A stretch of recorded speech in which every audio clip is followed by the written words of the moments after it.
Today's episode of The Watch is brought to you by An American Pickle. An American Pickle stars Seth Rogen as a 1920s factory worker, Herschel Greenbaum, and his great-grandson, Ben. When Herschel falls into a vat of pickles, he is perfectly preserved for 100 years and emerges in present-day Brooklyn. An American Pickle tells the uniquely heartwarming story of Herschel and Ben as they learn the meaning of family. Stream the new Max original An American Pickle August 6th, only on HBO Max, rated PG-13. I need support staff to clear the room. Stand up and walk, now. Hello and welcome to The Watch. My name is Chris Ryan and I am an editor at TheRinger.com, and joining me on the other line, extremely bony bear voice, it's Andy Greenwald. You've been workshopping that? I like it. What's up, baby? It's Folklore Monday. So here we are in America. Things going great. Little house cleaning. I don't think it's a video podcast this week necessarily, but Chris is changing things a lot. Chris now has a living plant wall behind him, which I think is great. And I would like to talk about your gardening during the pandemic, but I also think people want to know what goes on behind the scenes here. And one thing that happened is the other day, I forgot to take off my little neck mask, my little buff gator thing. Yeah. And you dragged me. You were like, and I quote, "Are you fucking wearing a turtleneck right now?" Those were words said by you. And then today I log on, and you look like you are cosplaying as James Franco in the movie where he had to cut his own arm off. Oh, 127 hours. Yeah. No, I think I was I'm hoping, because I got this thing, because basically I was doing like a variety of different masks, and now I've got the neck gator thing and it's a Liverpool scarf / face mask, so I can rep the Premier League champions when I'm out and about, listening to cool podcasts on my AirPods, no free ads. What a new guy you are. I've had a little mask. I've been unlucky with masks. I don't know how our listeners have been doing, because for the first few weeks So you just decided to stop wearing them? No, please. I am not that guy. But I did make the mistake of wearing a Scream mask for the first few weeks from the motion picture Scream. Oh yeah, and like Andrei Kirilenko's wife. Did you ever see that? No, is that what happened? She's one of my favorite ladies, man. So Andrei Kirilenko used to play for the Utah Jazz, and then when he was playing for Brooklyn, his wife, who's quite a character, AK-47, right? That's his nickname. That was his nickname. His wife one day went to a game just straight up wearing a Scream mask, not Halloween, I don't think. And she's a real one, man. So there's just like these Getty photos of Andrei Kirilenko's wife, like among like a block of people at the at Barclays or whatever, wearing a Scream mask. And I was like, what a legend. The next mistake I made was wearing a Fidelio mask from Eyes Wide Shut, which sends the right message of like, I'm a positive group oriented guy who can be counted on. Who keeps secrets. I am a vault. The problem was it doesn't cover the mouthful area. You know what I mean? It's really just like a top half of the face, which is not where you're going mask-wise. So shouts to birthday boy Stan Kubrick over the weekend, but not seeing ahead in that one regard. So I'm still, it's a work in progress. I think we're at the point in Quar where I would actually get like half excited to see somebody doing the top half mask at like a supermarket. I would definitely just be like, what the fuck is your problem? But like, just for the variety. I have to say that, we haven't checked in on this in a while, probably for good reason, because we are the country's premier pop culture podcast that covers nothing but pop culture. But, early on, I was talking about when I was going on my runs and like, trying to avoid people, and I'm wearing a mask and other people weren't wearing masks. Like, I think we have pretty good compliance out here in Los Angeles, and I'm happy to say that. And I just wish we could have universal compliance, because then maybe we could have a healthy country again. But the one thing that I am noticing, and I don't know if there's like a movement about it or if there's been a lot of conversation about it, but like this sheer contempt of the dudes, and I'm sorry, America, it's dudes who just hang the mask off their nose is just wild to me. I had this sort of casually on when this podcast started, just so listeners understand, we record indoors, but I had my kind of like hanging off and Kai is like, you're supposed to cover your nose. Yeah, Kai is the only responsible voice on this podcast. I just feel like that is so dripping with contempt. Just like, don't wear it at all. I just don't wear it. Like, let us know who you are. Don't just give me the nose. I went and got Din Tai Fung last night, which is a great dumplings place. I mean, it's an understatement to say it's a great dumplings place, but That is a wild scene out in front of Din Tai Fung. yo, there are just like cats just straight out like just smoking outside of Din Tai Fung. Yeah. Yeah. There is Din Tai Fung to know a phenomenal, great dumplings. They have locations all over the world. I think you and I both have been known to frequent the one in Glendale. Yeah, and they have. I have not been to the ones all over the world in a while. Yeah, no, and probably won't for a while. But I had a conversation with someone earlier who said that they were free at a certain time, except not at 3:00 because she had a business call with someone in Japan. And I went, "Aw," just because it was nice to hear about people in the world doing things. Anyway, so free ad. Din Tai Fung's food is fantastic, great food, delicious. They also seem to have a very regimented. They were right on top of things. Like they had a nice sanitary, contactless pickup, and they have plexiglass, and everybody seems very organized. Except the American desire to just greet organization with just contempt and apathy is just it used to happen when airlines would be like, please line up in these rows, and everyone would be like, nah, I'm not going to do that. I'm going to form just a giant hive around you. If you go to Glendale, everyone is swarming on the sidewalk with a degree of insouciance I haven't seen since the parking lot of the Vet for the Voodoo Lounge tour in 1994. Like, seriously, next time I go to pick up my soup dumplings, I wouldn't be surprised to see just dudes handing out whippets. Like, it is so gully out there. Yeah, I know. And it's just ruining this. You're ruining it. It's just like you get there and you're just like, why are the war boys from Fury Road standing outside of this dumpling place? And I was like, excuse me, are you here too to pick up noodles? And he's like, no, I'm a blood bag. Like, I'm just here to fuel these guys. I promise we're going to get to pop culture stuff. We want to talk about the Taylor record. We want to talk about a couple of trailers for stuff. In our defense, we've been littering this litany of healthy old guy complaints with pop culture references. Important references like Mad Max Fury Road, released in 2016, and Rolling Stones album Voodoo Lounge, released 26 years ago. So we're still on it. I was curious, what kind of guy are you? If you were Zone 4 in an air for a plane, if you're boarding Zone 4, and are you like, I'm going to sneak in at the end of 3 when no one is when nobody else is lining Chris. up for 3? Oh, Chris, you beautiful boy. No. I hold up my children like Mulder and Scully with their Feds badges. And I'm like, I need to get on this plane first. And they're like, sir, this is the captain. I'm like, it's going to take me longer than it's going to take him. I need a lot of room to work. I got an iPad to set up. I got headphones to disentangle. I got snacks. How old do they get to be before you can't do that anymore? How many more years? I'm going to find out.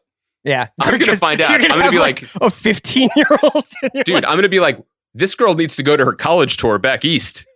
She needs to board now with the infants.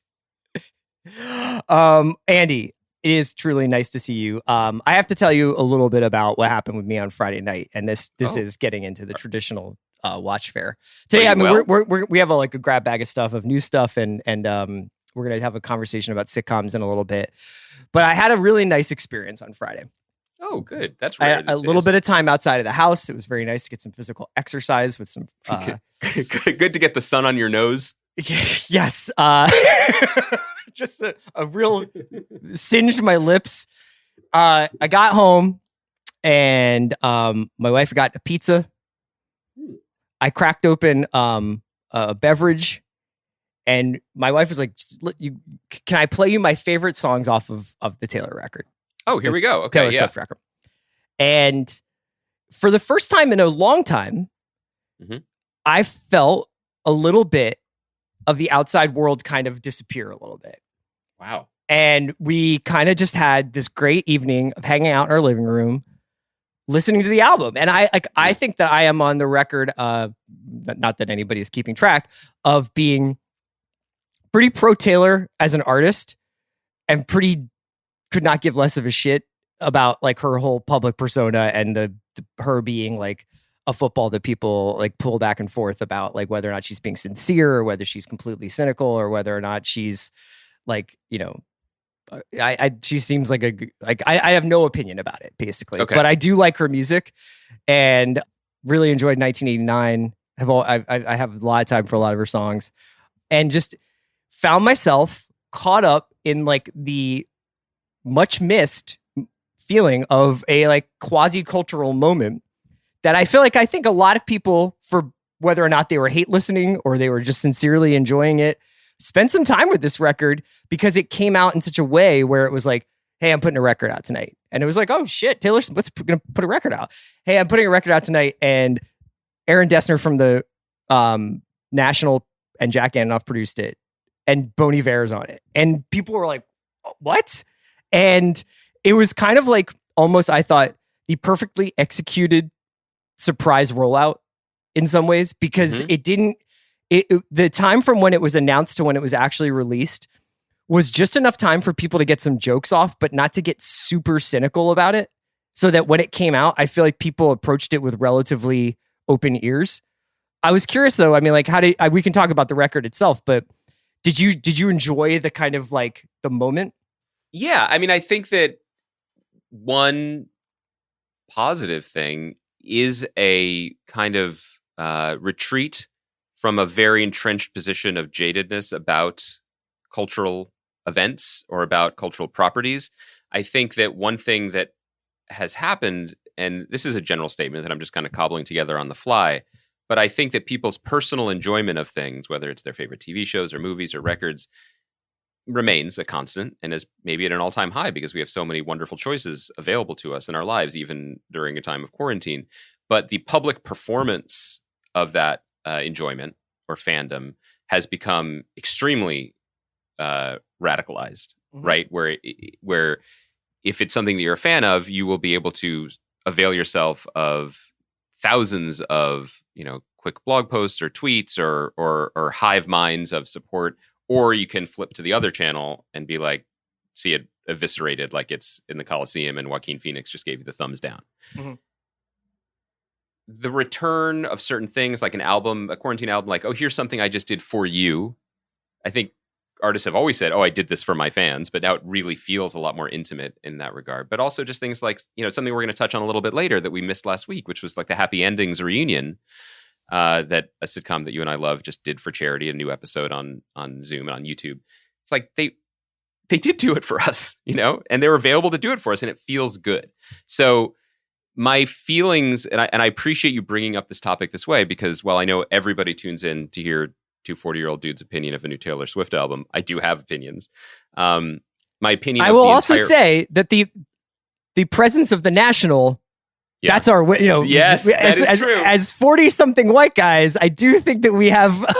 God, they're playing our music, and it was orchestrated by Bryce Dessner. That's true. So we are in on this one. That's a great point. Do you think younger people, when they listen to this album, they hear an a cappella album? Like, does the National only broadcast on a frequency that old dogs can hear? That's right. It's good. It's possible. But I appreciate you bringing it up in this way, because I am a fan of Taylor Swift. I'm a fan of this project. I was delighted when it was announced. I'm not a fan of the album. And if you'd like, we could splash around in those in that river that runs between those 2 points of view. Let me ask you something. How many times have you listened to it? A bunch. I listened to it. One of the benefits of living on the West Coast is those album drops at 9 p.m., which is primo time for your boys. So right. I listened to it when it came out, and then I listened to it kind of throughout the day Friday, and then spent some time with it in the car with my kids, who were very excited, but also had the most trenchant critical analysis of it, which was, I like Taylor Swift songs that start quiet like this, but then they explode. And I was like, right. Yeah, there's not a lot of explosions on this one. Me too, Poptimist daughter. I think that there is something to be said for, obviously when somebody is like, well, I didn't like, I checked it out, I didn't like it, and you're like, well, did you give it a few spins, because like, I think clearly now more than ever, people are probably a little bit on shuffle with their cultural kind of intake. So it's like, if you don't like something after a few minutes, there's only a million other things for you to dip your toes into. And the first time through on the Taylor record, I was just kind of like, man, I'm just like, not in the right headspace for like plaintive, seemingly one note in terms of its dynamics You're music. just trying to see about this pizza. But when I was just chilling out and we actually took a couple of laps around it, I actually really started to enjoy it and really started to pick out like different ones that I loved, and even the ones that I thought were a little like overly twee for my personal sensibilities. I was still kind of interested in even just like the chances she was taking on songs like even like Last American Dynasty, where it's like, oh, she's really going for it with this like story song bit. That's a tough hang, that one. So why do you think it's a tough hang? Do you think it's a tough hang because it's like it's tone deaf, or because it's just not a fun, like not a cool song to listen to? No, I mean, look, I was going to say this even before I knew how you wanted to frame this conversation, but the last thing I want to do is poison anyone's pleasure, especially during a pandemic. Like, this album is making people very happy, and it's keeping people company. And for a lot of people, this seems to be what they wanted and needed, not just from Taylor Swift, but from a record at this moment that they're sharing. And I really respect that, especially now. I would say that I think it's running up against two things for me. One is quiet and regretful and pensive is not a headspace I want to spend more time in at this particular moment in American history. Sure. I prefer, I mean, since we're doing this, if we had to choose one visionary, successful female singer-songwriter who made a quarantine album and all the songs are in lowercase, I prefer Charlie XCX's, because it approaches it from more of a position of like experimentation and play. Like, I can't go out, so I'm just going to go exploring here. So that's just kind of my headspace. The second thing is I always get a little itchy when artists who do some of their best work as expansive extroverts are like, you know what, now we're going to press pause and get serious. And the only way to get serious is to get Bryce Dessner doing orchestrations.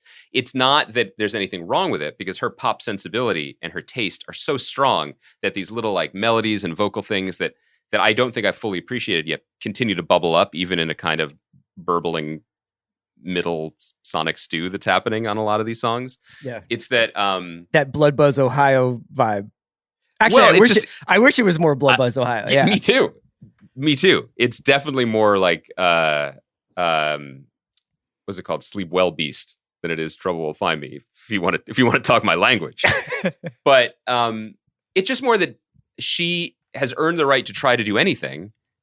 I don't think this is necessarily her lane, her best lane. I think that even when she was kind of a budding singer-songwriter country act, her best songs were absolutely universal.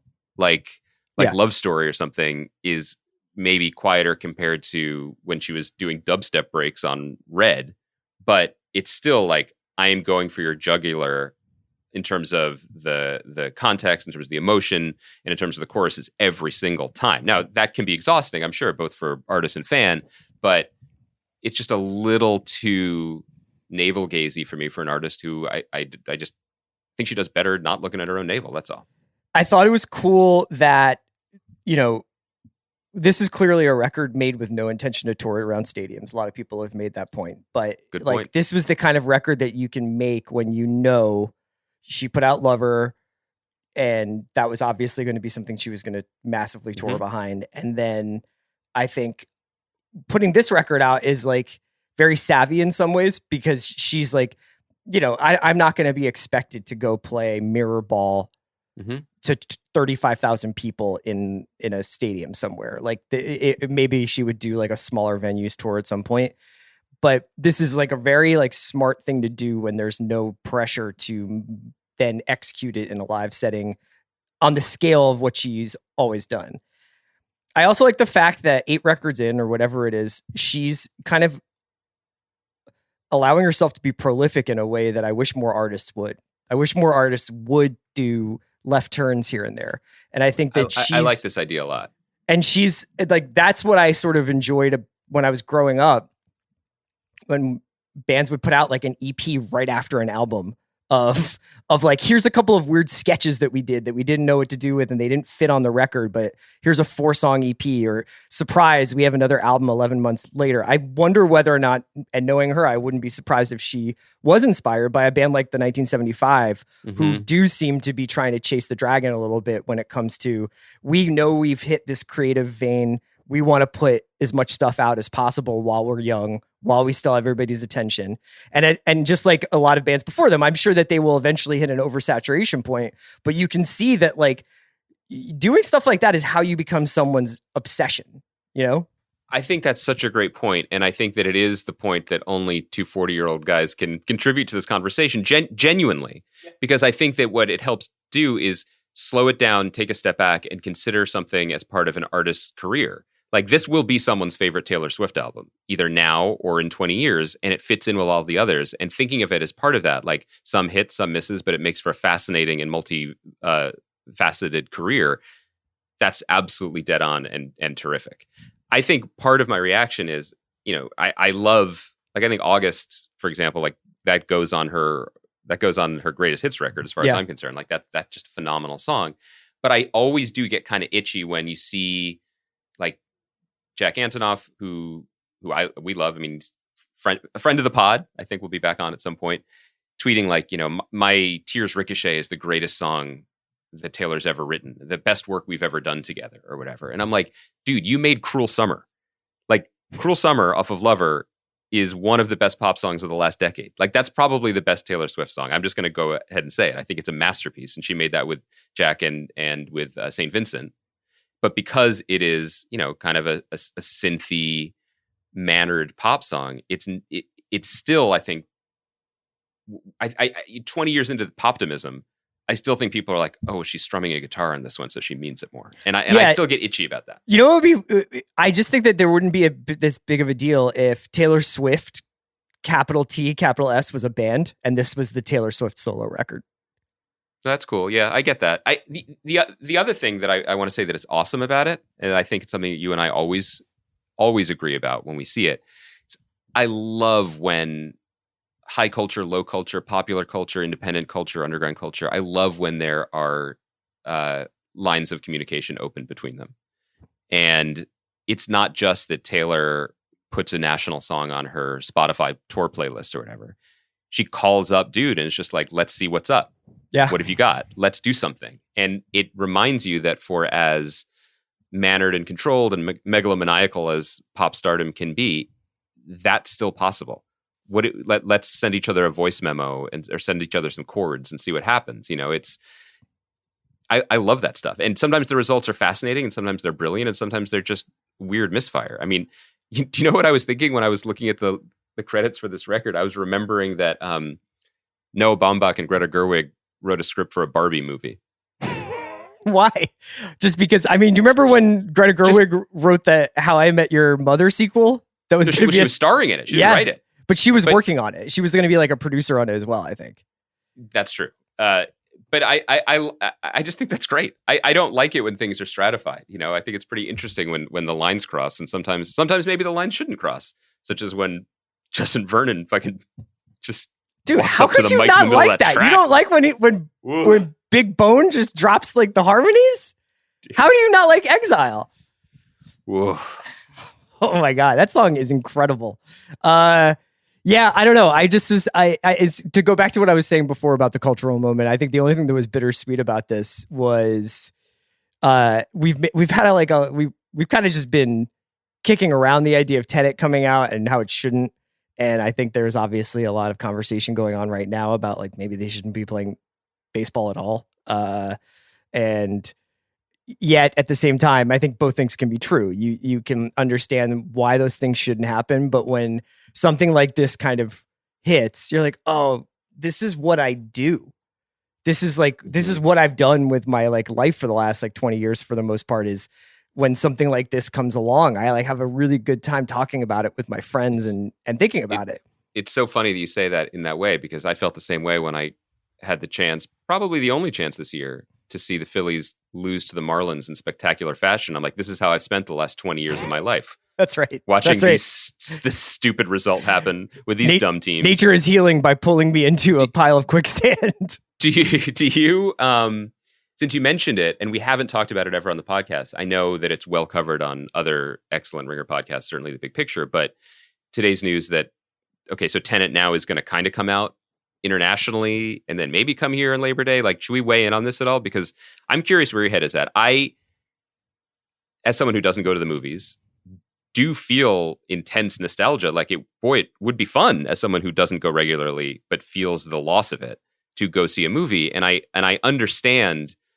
why the Tenet piece of it is extra complicated. Mm-hmm. It's not just that it's Christopher Nolan, who's very powerful and controlling with how he wants his movies to be seen, and all respect to him for that.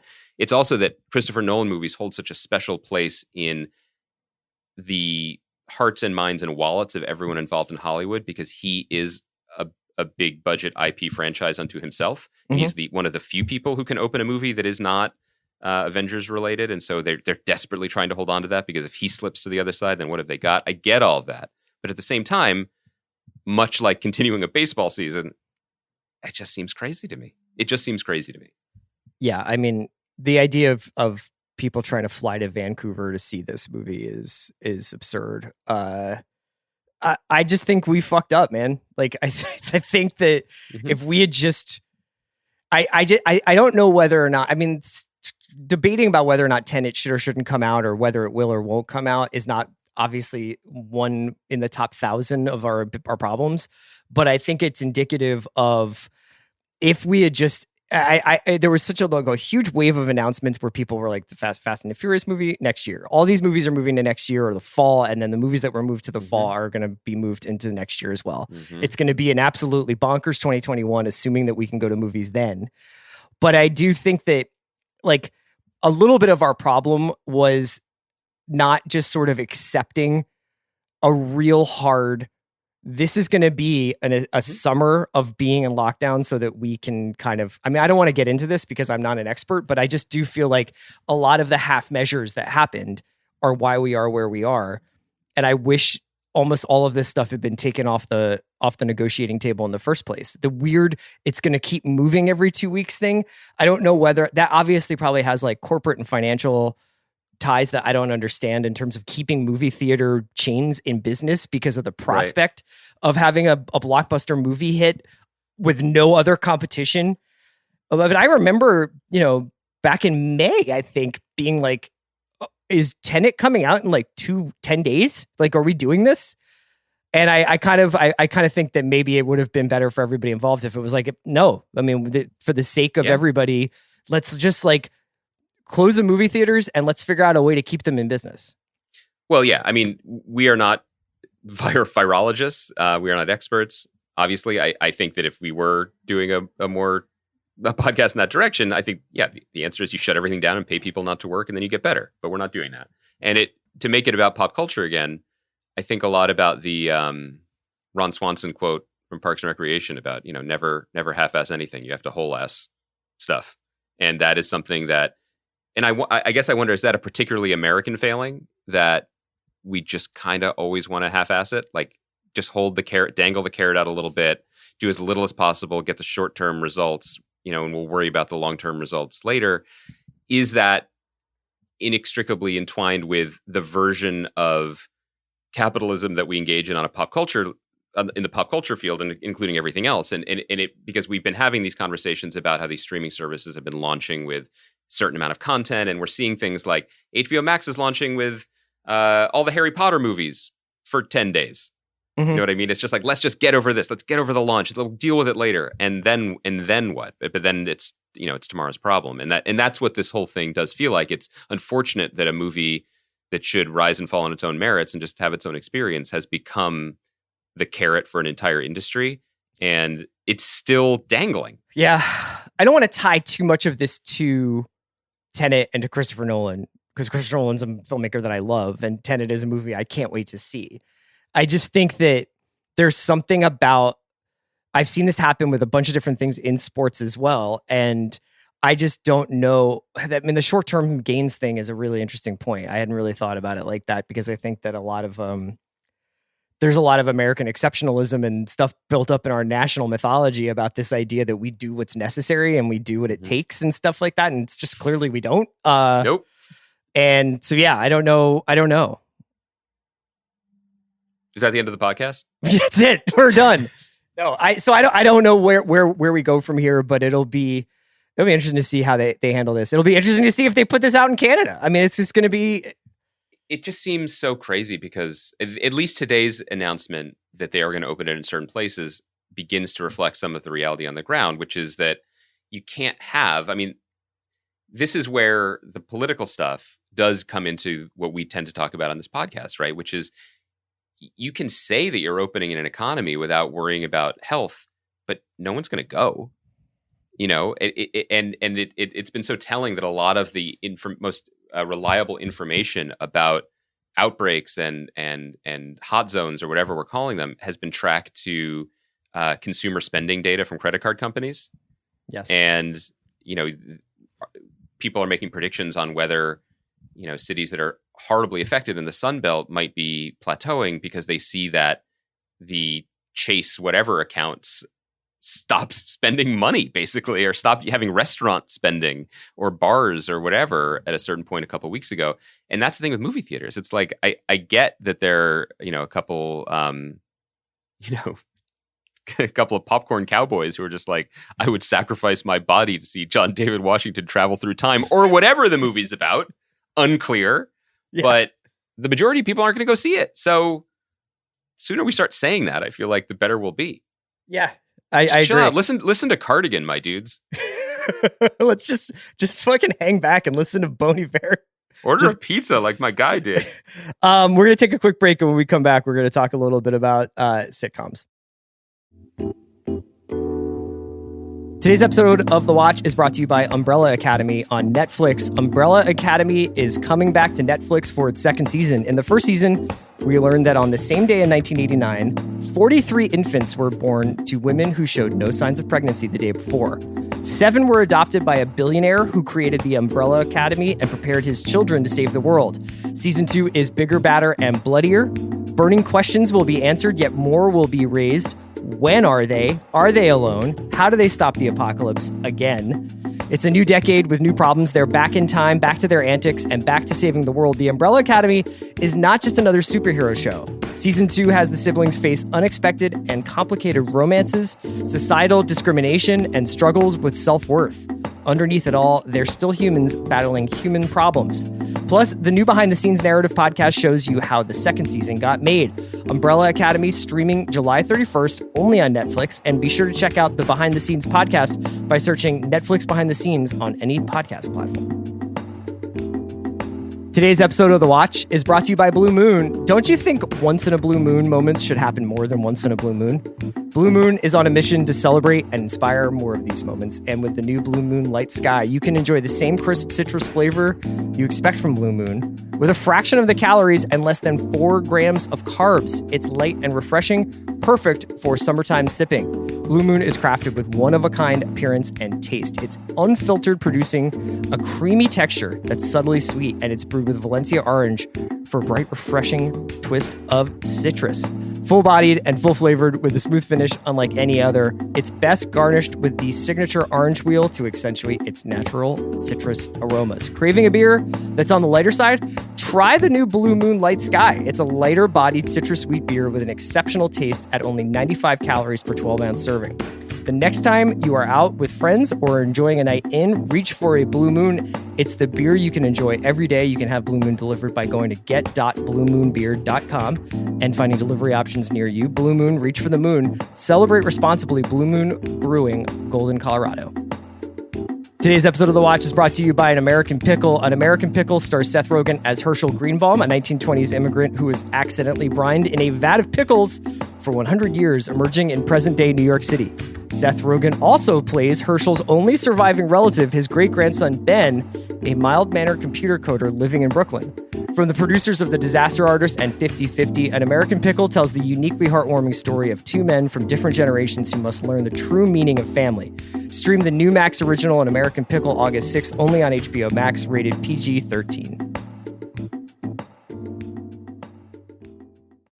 All right, we're back. We're back, and I gotta on-ramp some listeners into this next segment. So I don't even know what brought me here, but I was doing some light like Googling, some exploring of the internet, and I saw something that kind of caught my eye, which was something about the NBC hit sitcom Superstore. Were you wandering through the birdcage? Were you in the peacock zone? Not even. I think I saw something referring to it. You know what it was? I think it was like a FYC panel was tweeted about or something. The cast did a Zoom. So I was like, oh yeah, the show. And the other thing I know from being under contract with NBC Universal Shine Hartwig is that because Superstore is one of their flagship shows and films on the lot, that they were using the Superstore stage basically to begin to develop and then showcase their COVID protocols for when and if they get to film again. So all this was in my head. But I was like, here's the thing about this show, Superstore. No disrespect to it. I was like, it's very popular. People really like it. Mm-hmm. And I've never seen it. Mm-hmm. And I'll just admit that blind spot. This is a post-TV critic role blind spot of mine. And I was like, maybe that's something I should check out. Let me just hit the old wiki. And that was when I discovered that this show has been on since 2015 and is nearing 100 episodes. And it blew my mind. So, as I often do, Chris can say possibly too often, when things blow my mind in almost any sphere of conversation, I text my guy. And I was like, can you effing believe this about the show? And there was a pause, the dots appeared, and I thought Chris was like pressing pause on his A3 watch of 000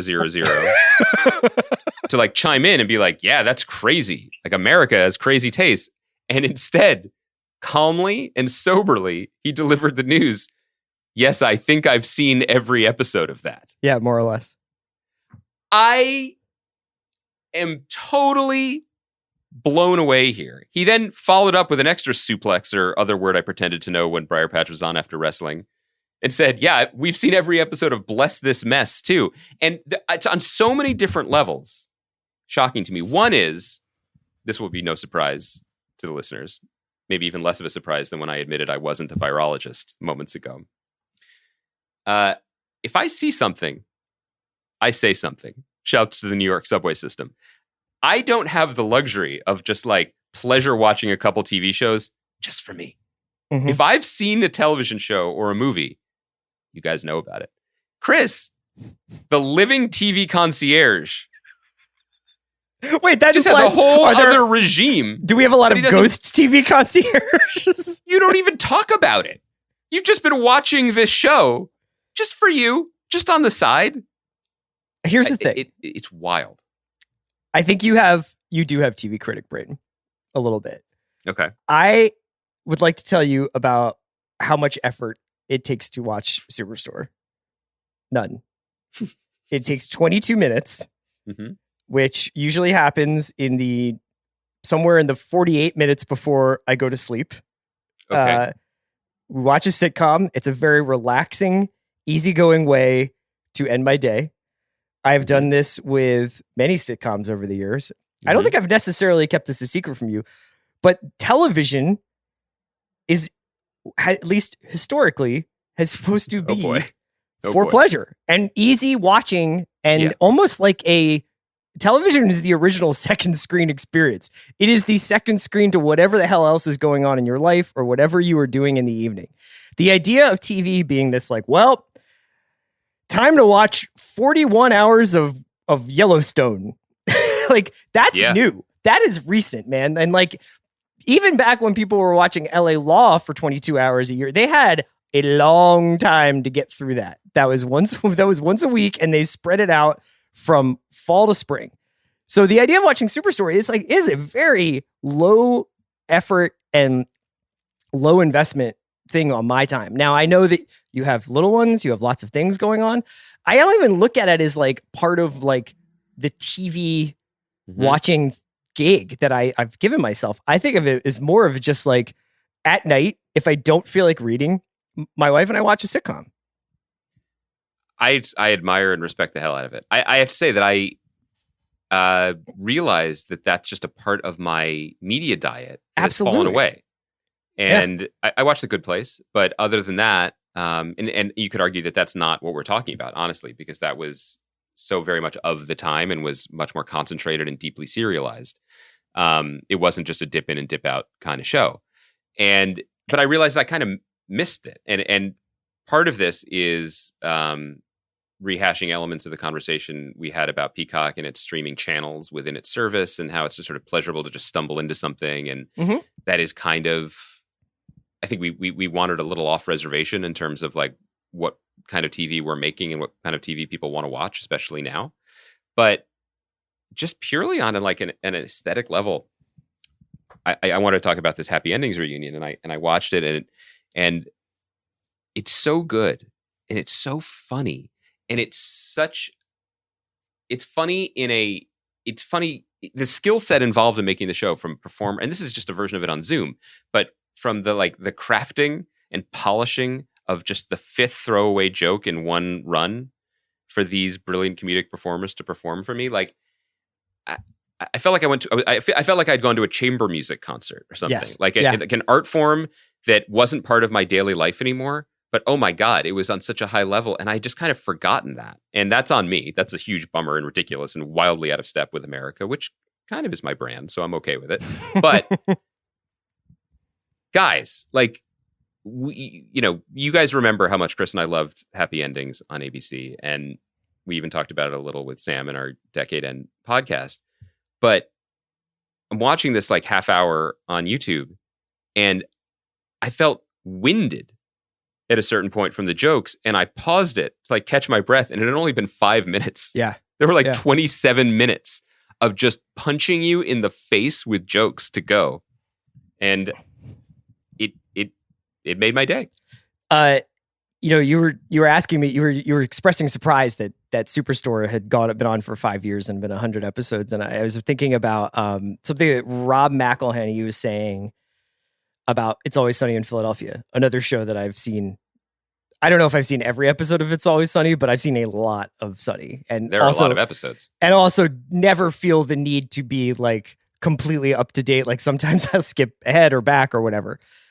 But he said he had a conversation with Larry David, and I think it was I think he was referring to Curb. And he was just like, just don't end it. What's the point? Like you guys don't need to make some sort of hard, well, this is it, that we've got to bring this show to a close.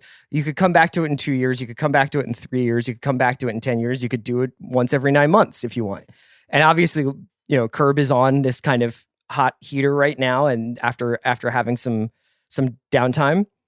And I think that there is the one thing I thought when I was watching Happy Endings is I just wish it had never gone away.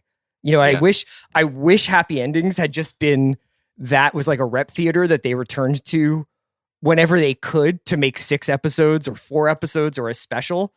And that was one of the first this has to get saved shows. I remember when that was going off the air. It was right as Netflix and Hulu and all these other streaming services were really emerging as a possible second home for these places.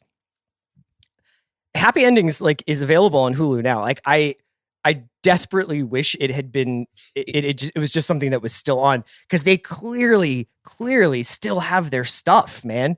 They have really incredible stuff. Also, the people who worked on the show. I mean, one of the someone who emerged as one of the head writers over the course of that show is Prentice Penny, who now runs Insecure. I mean, it has quite the bench, and it came close to getting saved. I believe my old chums at the USA Network almost saved it. I don't know what happened at the end. I mean, it is a sign of it's easier to be like, oh, here are the bad guys in this thing and save my show. Like the Baroque ownership structures of a lot of this stuff and the costs, just sometimes sink stuff. It's just easier to save some shows than others.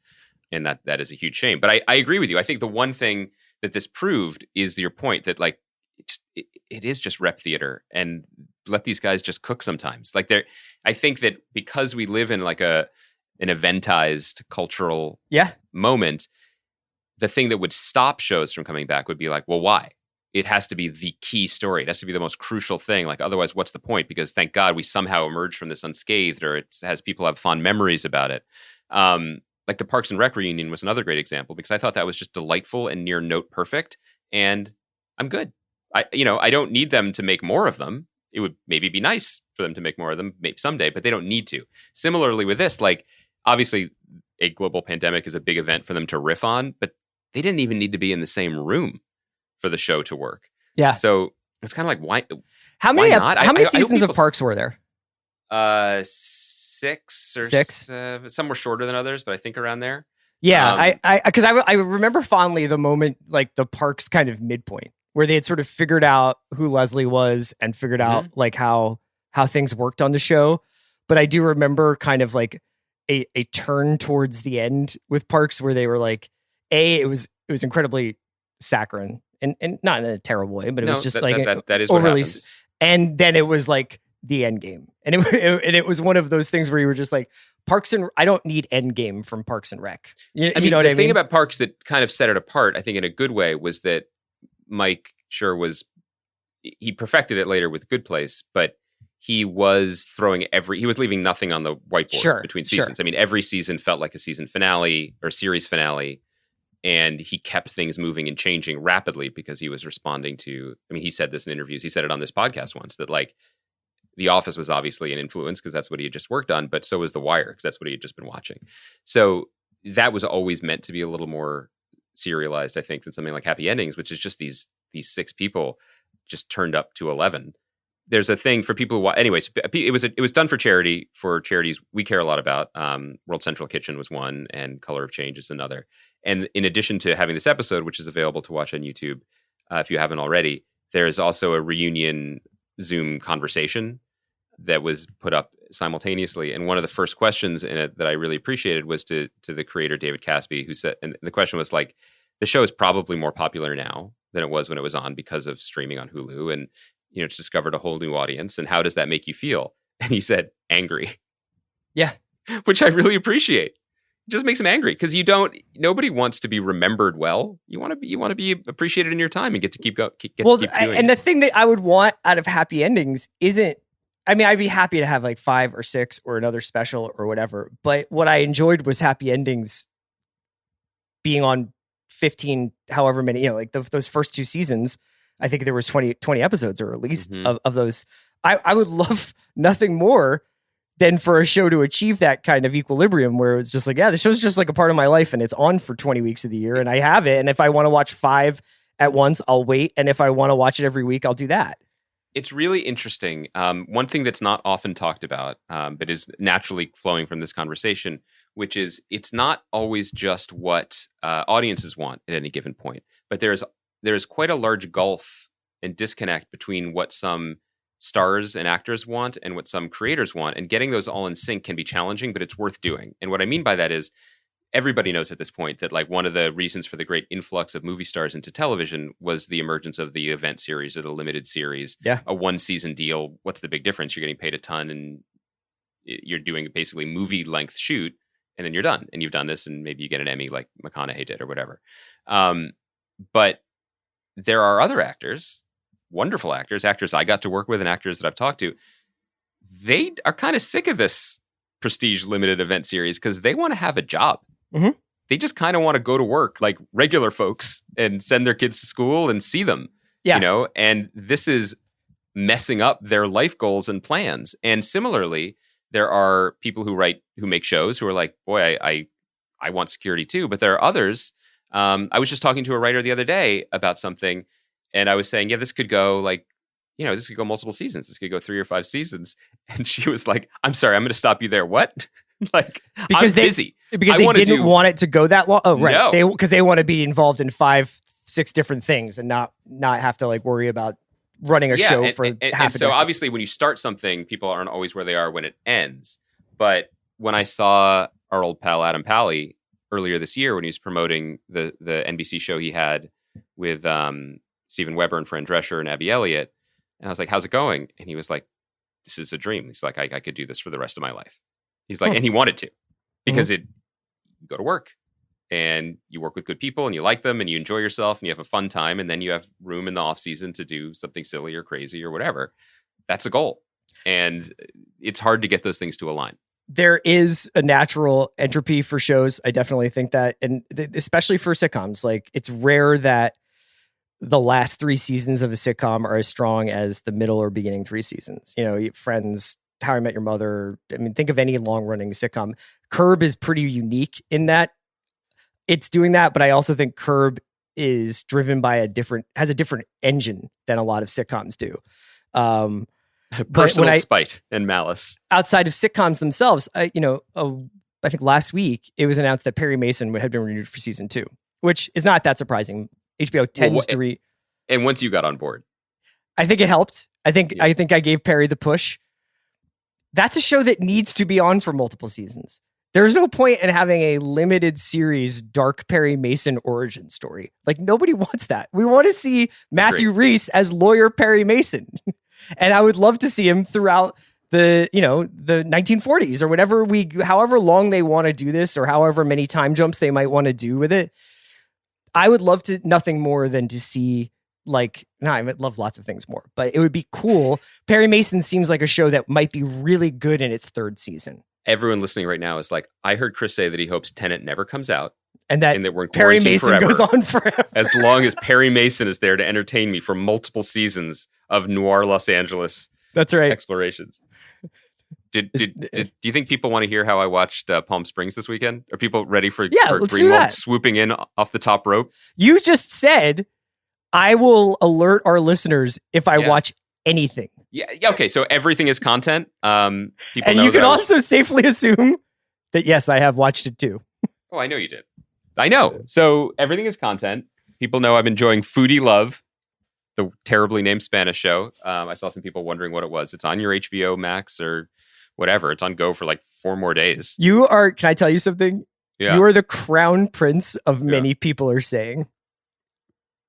No, I think someone says that a little bit more than I do. Yeah, I know. You are very good at being like, I found this weird, obscure food show, and then get 2 tweets about it, and you're like, look, the streets want more Foodie Love content. What I meant is, I don't know how many people listen to our show. Maybe 8 people listen, in which case 25% of them took to Twitter to be like, what was Andy talking about? Yeah. And I'd like to help those people. Sure. You know what I do? Rather than use divisive name calling like you just did and comparing me to someone, what I'd like to say is, I am just uniquely catering to my base. Yeah. You know what I mean? I don't worry about swing voters who might support the CR agenda. Do you want to take a cognitive test? I've never seen an elephant in my life. There was not one on Briar Patch. What I want to say is that I am here for I assume, 7s of people who want to talk about Top of the Lake Season 2, who want to talk about Foodie Love, and have contrary opinions about records produced by the Dessner brothers, I guess. Speaking of those people, like me, I know my base. No, we didn't all flock to Hulu when the film Palm Springs was released a couple weeks ago. That's right. No, we had other things to attend to. We don't just go with the herds of, I want to say, elephants. We don't. Maybe we watched it this weekend, like I did. Uh-huh. And because it was the thing I watched, I'm going to tell you about it. Let's do it. I love this movie.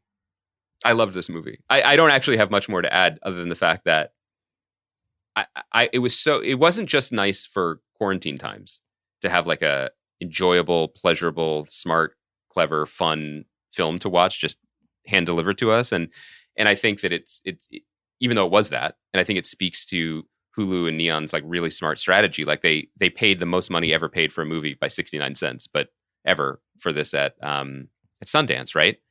But that doesn't seem like an overpay for a movie like this, even in a non-quarantine time, to go to something like Hulu, that for people to just watch and enjoy and hang out with.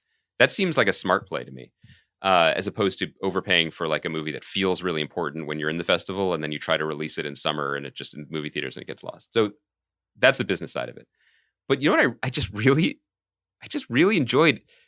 I enjoyed the script and the collision between the script and a performer like Andy Samberg, who's really good at a bunch of things and just seems so smart and thoughtful about how he utilizes his abilities. Mm-hmm. This was a laser sharp example of someone knowing his skill set, finding great material for it, and bringing out the best of both. And it felt really, really it just felt so smart from the decision making. Obviously, I started with the marketing for some reason, but it felt smart all the way up and down the board, and I really enjoyed watching it.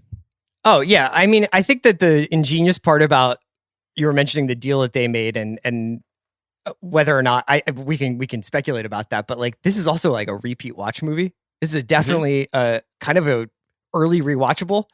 I think some people might get really into the time loops and what happens to the goat, and is June Squibb, what's her deal? Not to give away any spoilers, but I think it's definitely something that not only is you could rewatch for the time travel stuff, but you could rewatch for the aesthetic. Like I definitely think people just enjoy the Andy Samberg in a Hawaiian shirt drinking what look like Tecates but are not, and just hanging out in a pool. And I just think Kristen Milioti is phenomenal and is actually the star of the movie. And they kind of make Andy Samberg, he almost plays like the Caddyshack era Bill Murray version like of himself, where he's like, I don't have to carry this movie emotionally, which I maybe am not quite capable of doing as an actor, but I can just provide all this humor. But it's a great comparison. But he does have something. And what he had in this, it was such a comedic star performance in a way that really surprised me and really impressed me. Because I like him. Like I was saying at the beginning, like I just think he makes great choices. He's smart. He's funny. I love the Lonely Island stuff, like the Tour de France. We talked to him, I think, for that Tour de France movie that he did. Yeah. But unlike someone like Will Ferrell, which is why they've had very different careers. Like Will Ferrell is just like pure meteor of comedy. And then when he turns down the dial a little, I think he's an effective actor, but it's not exactly the same thing. There is always an element with some of these like burn white hot comedic presences that when you lower the flame to simmer, it feel like you're not cooking to the same degree. Jonah Hill is like that as well. Samberg, because he has kind of a soulfulness, like just in his, I didn't mean to apply those other guys. Those other guys are great. They have soul. I mean, this medium temperature really, really suited him. And it reminded me of a classic Bill Murray performance in a way, because it wasn't too taxing in any direction, but when it was time to be broad, boy, he can deliver. But when it was time to be something else, he was right there. But that also speaks to the framework of the movie, where it's like, yes, it's Groundhog Day, but it's a Groundhog Day where he's already been doing it. And it's a difference. It's just a little, it's different enough that you buy in quickly. Yeah. And it's a high quality hang. Like it's just the little choices, the aesthetic choices that you're referring to are right. Like everything in it is a choice. The performers, the actors, how they play their parts, the idea of Irvine as some sort of like decent enough purgatory. But it was so consistent. And I guess part of that is because the writer Andy Ciara went to film school and developed it with the director. So they had a shorthand, but also that the Lonely Island guys got involved and they were like, no, this is what it should be. This is what it should feel like. It just kind of did. I was really impressed. Look at you just loving content in 2020. But right, like I think you talk about this when you've been on Big Picture, and Sean talks about this a lot, but maybe this moment that we've been going through where it's like, well, what box are these movies going in? And what's the difference? Like The Irishman is a fucking gangbusters Martin Scorsese miniseries. Movie. And okay, so it's on Netflix because they paid for it, but it's he didn't do anything different. He just got to do everything. Right. And how does that change our appreciation for it? Palm Springs to me feels like a medium movie. It feels like a movie that would have done well in a theater, and maybe it'll play in theaters at some point. But I certainly don't feel like it lost anything by not being on screens, but it also didn't feel like a TV show. It in and of itself felt like a genre emerging. Yeah, and it's definitely a story that if they had chosen to tell this story over 12 episodes or 6 episodes, I think it would have just tripped over itself. It felt exactly right, which is, that's how I would describe it. There's a thing, we are so accustomed to seeing characters fall in love. It's the backbone of almost every filmed entertainment ever. But maybe I just forgotten the efficiency of seeing it done in an hour and a half movie. Yeah. I really didn't need to see more because they chose their moments in that montage of them going nuts in the loop so well that I was like, yeah, I get it.